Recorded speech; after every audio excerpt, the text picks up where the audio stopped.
Hi everyone!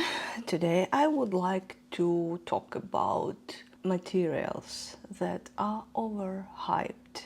I would love to talk to you about this because I have a box of blue colors.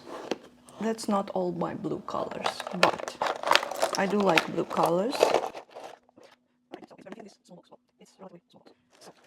This is ultramarine, this is deep sea green, superannuation series, but so forest blue again, superannuation, deep sea indigo, superannuation, okay, shy blue. So this is. I'm sure I have more of blue colors. I have a lot of blue colors, as you can see. The reason why I want to talk to you about, every time I'm watching someone is talking about new color, blah blah blah, and I'm very impressionable person. So I want to try it out. This is why I got a couple of sets of Michael Harding. And the reason I want to talk about overhyped products, if I find this reason somewhere here, I'll talk to you about it.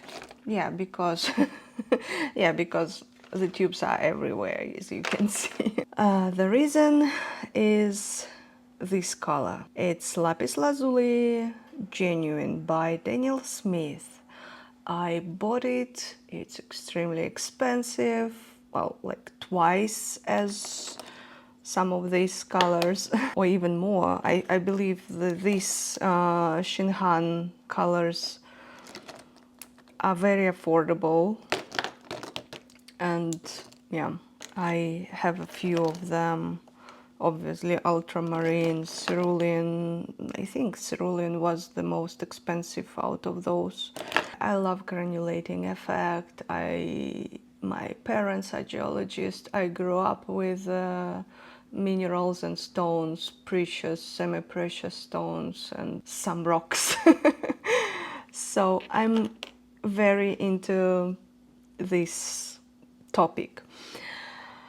And I got it. I saved up. I paid a lot. I believe it was like 600 or 700 Czech crowns. I'm in Czech Republic. And I got it and I tested it.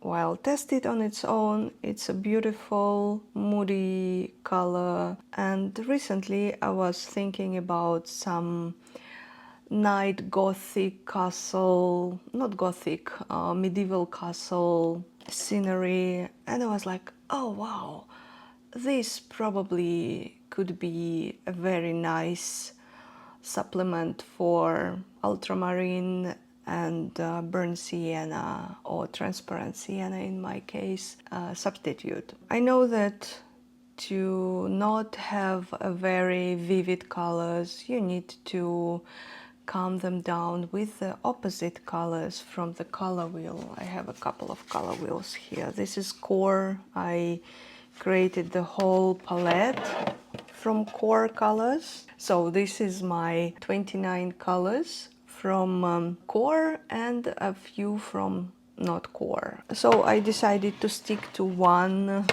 specific developer of the watercolors and paint with them. But I'm watching a lot of YouTube videos and other reviews and things like that, and it's easy to sell to me. Let me phrase it that way. So imagine I have in my mind this image. In my imagination it's impressive, it's cool. Another color I liked, I saw it, multiple people was praising it, so I got it. Moonglow.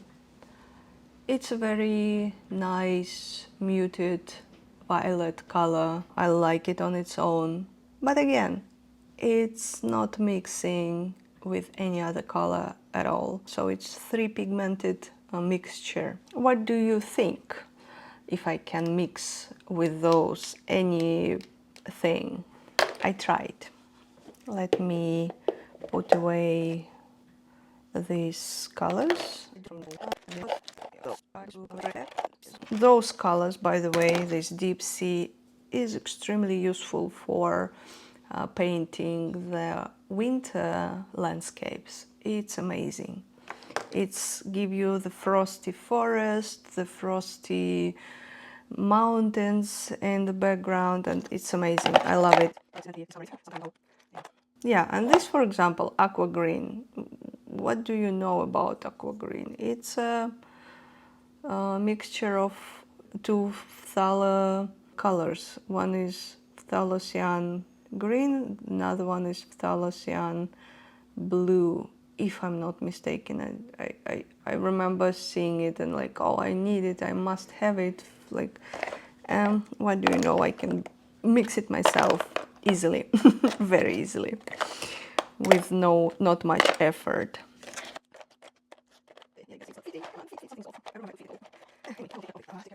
And let's continue talking about these colors. I had my sketchbook somewhere, so I started.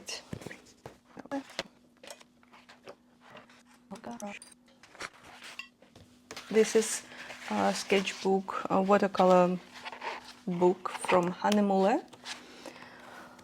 I'm using it for various things.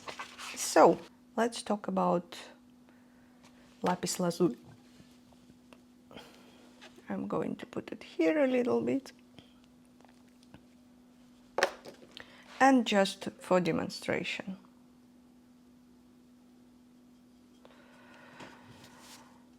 That's the lapis lazuli. It's kind of muted blue, sorry, lapis lazuli.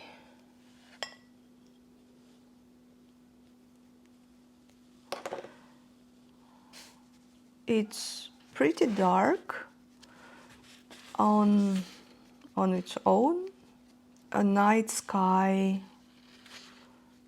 is good. Maybe I made a mistake or something, I don't know. And I tried to mix it because I'm not used to the colors on its own. Usually they are pretty bright and not natural. I'm not doing illustrations. I'm trying to do the landscapes and things like that.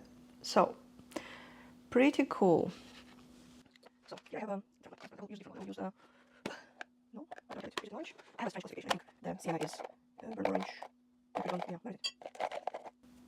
Yeah, burnt sienna, for example. So,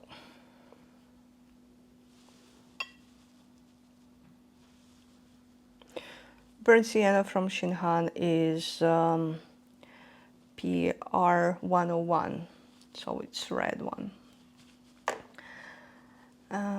Let's try it separately.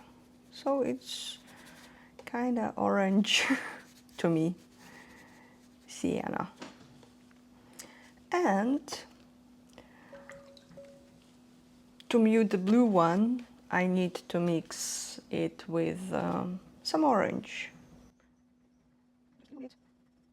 So to me, it looks like this is the gray I will get from mixing those two colors. All right, I was thinking maybe I can paint with this one and this one because, like, as I already said, I have this picturesque medieval castle in the night with the flaming torches in front of the gate and like things like that. It's so mind-blowing in my imagination. So I do some sketches before I start working, so I usually have some kind of small thumbnails, how like to check where the elements of the composition is going in the picture and like this kind of stuff. So I tried it and it's like something is off. It's not too dark, it's kind of okay. I have another cool paint, Moonglow. To me it's like shadow, it's cold moonlight and like things like that. All right, I pick it up and I wanted to try it. On its own, the color look amazing. Ooh, that's very dark night. It's like, So what if I darken this color with this color? Let's check. Okay, this color, lapis lazuli and moon glow. Let's see what we will get.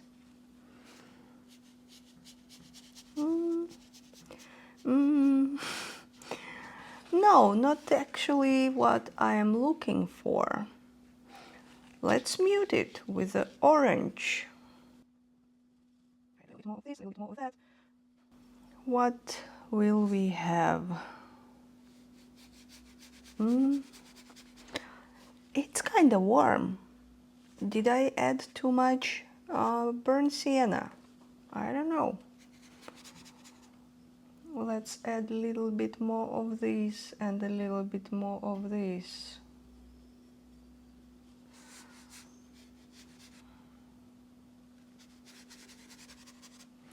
Still not the same.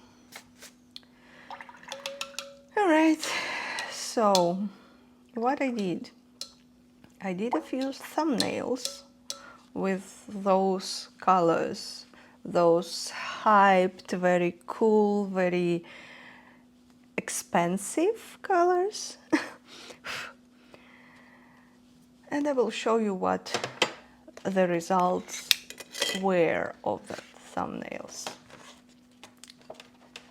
Yeah, and I was using, for the flame, I was using a super granulation volcano yellow. It's a very nice yellow, I love it. It's the only yellow that granulating what I have. Yeah, and it's single pigmented, so I can mix it with whatever I want.